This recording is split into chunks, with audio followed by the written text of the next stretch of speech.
So guys, for the first step, you want to head over to search and then type in CMD. Then you want to run it as administrator. And then click on yes.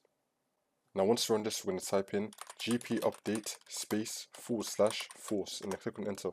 Now for the second step, you want to head over to search and type in turn Windows features on or off. Click on it. Now once you run this, you want to tick Net Framework 3.5 and then click on OK. It's going to search for the required files.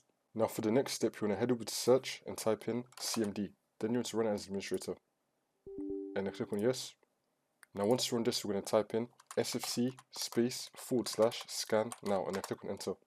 Now we're going to head over to search and type in CMD again. Then you want to run it as administrator. And then click on yes. Now we're going to type in DISM /online /cleanup -image /restore health and click on enter. Now once both of the scans have been completed, you want to restart your computer and then the problem should be fixed.